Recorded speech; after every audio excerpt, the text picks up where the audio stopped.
Когда Иван, местный егерь, проходил мимо лесных ловушек, он увидел в одной из них ослабевшего старенького волка.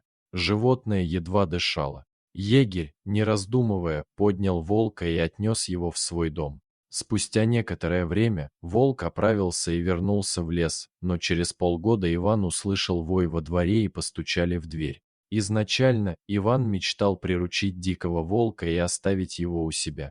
Волк постепенно восстанавливал силы, питаясь обильно, но со временем стал избегать компании других животных. Поняв, что животное тоскует по свободе, Иван отпустил его обратно в лес.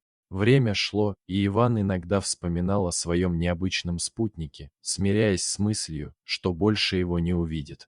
Но однажды вечером, когда ночь уже опустилась на деревню, раздался знакомый вой и стук в дверь. Деревня была вдали, и, открыв дверь, Иван увидел перед собой истощенную девушку. Неподалеку стоял тот самый волк, когда-то спасенный егерем. Как только девушка немного согрелась, она рассказала свою историю.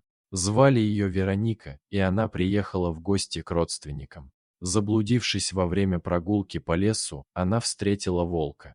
Волк вел себя неагрессивно и вел ее по узкой тропинке. Вероника интуитивно пошла за ним, и он привел ее к дому Ивана. Иван и Вероника быстро нашли общий язык и вскоре стали парой. Старый волк остался с ними, больше не стремясь в лес. Эта история стала ярким примером того, как даже дикие животные способны на проявление сочувствия и демонстрацию по-человечески благородных качеств. Дорогие зрители, если вам понравилась эта история, обязательно поставьте палец вверх и поделитесь этим рассказом со своими друзьями. Если вы впервые на этом канале и еще не подписаны на него, рекомендую подписаться прямо сейчас, чтобы не пропустить очередную захватывающую историю.